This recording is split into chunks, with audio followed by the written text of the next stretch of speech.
On dit, ma chérie, je sais, j'ai faim, on va s'en occuper tantôt. Ça s'en vient. Comme avec un enfant.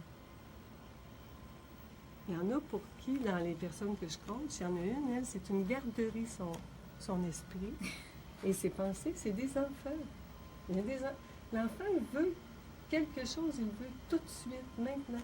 Mais on ne peut pas tout avoir tout de suite, maintenant. Donc, elle explique à la pensée, comme si c'était un petit bébé, un enfant. Non, ma chérie. C'est comme ça que j'ai compris que mon bien-être dépend de ma relation d'amour avec mes pensées. Ça a vraiment changé quelque chose pour moi. Le bien-être est vraiment à l'intérieur. Ça me touche de vous le dire parce que ça n'empêche pas tout ce qui se passe à l'extérieur. Mais de toute façon, tout ce qu'on a, c'est ce moment-là, maintenant. Parce que tu disais dans le livre qu'une pensée n'est ni bonne ni mauvaise. Non. Ça dépend du point de vue. Ça dépend de toi. Pour toi, elle peut être mauvaise pour le moment. Mais ma fille, la pensée, je suis la mère d'une fille transgenre. J'ai appris il y a 2 ans que mon fils, que je pensais être un garçon de 35 ans, était une fille. Pendant 20 ans, ma fille se doutait qu'il y a quelque chose qui n'allait pas. De penser d'être une femme, c'est extrêmement douloureux pour elle. C'est extrêmement stressant. Et le jour, il y a 2 ans et demi, où elle a accepté la pensée « je suis une femme », c'était sa vérité.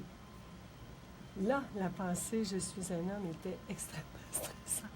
Et la pensée « je suis une femme » est devenue très relaxante. Donc, la pensée peut être bonne et mauvaise, dépendamment de où est-ce qu'on est, nous, dans notre réalité. Ça répond à ta question, Marie?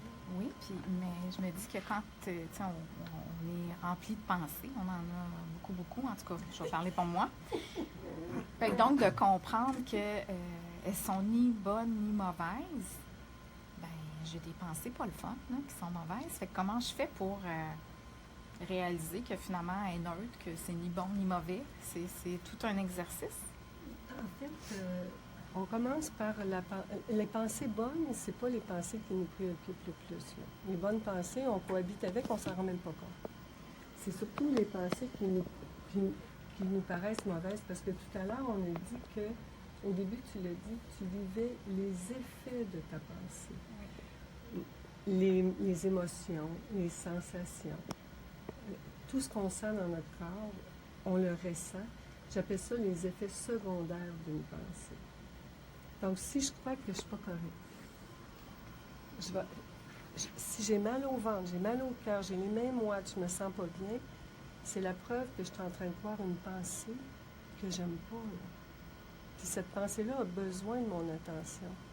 Et là, je m'assois avec elle, puis je dis, mais qu'est-ce qui te fait croire que tu n'es pas correcte, ma chérie? Parce que je la vois vraiment séparée. Qu'est-ce qui te fait croire ça? Comment tu vois ça? Je m'en occupe. Je m'en occupe de cette petite pensée-là. Parce que le malaise vient... moi, je dis que le bien-être... Si le bien-être dépendait de notre relation avec nos pensées, parce que mon bien-être dépend de ma relation avec elle. Là. Elle n'est pas bien. Elle dit, je ne suis pas correcte. Êtes-vous bien de croire que vous n'êtes pas correct, vous autres? Mais non, c'est sûr. Puis comment on fait pour... On entretient plein de pensées qui font qu'on est inconfortable. Là. Ouais. C'est clair. Oui.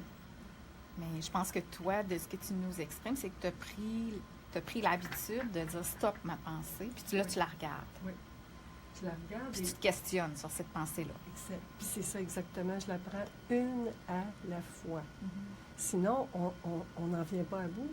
Les gens qui sont encombrés dans leur maison et qui engagent des professionnels, c'est parce qu'ils ne savent plus par où commencer.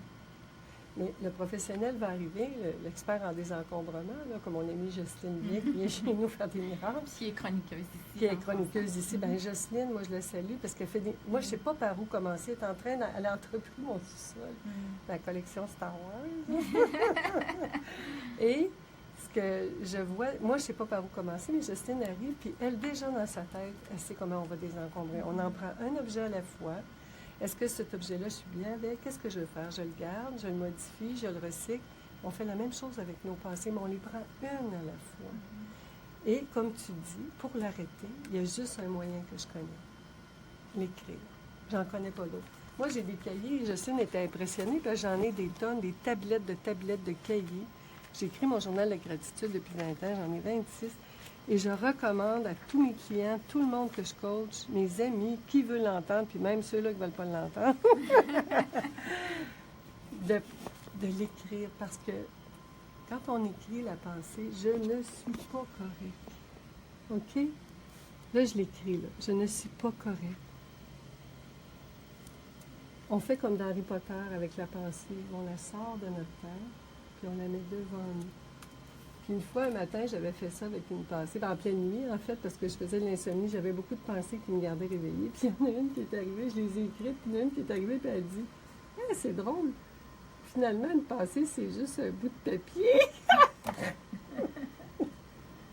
J'ai dit « Toi, ma chérie, tu vas rester proche de Dodo, hein? On va devenir des grandes chums, nous deux, je le sens! » Mais quand on la voit, là, En fait, l'écrire, ça permet de prendre un recul sur la pensée.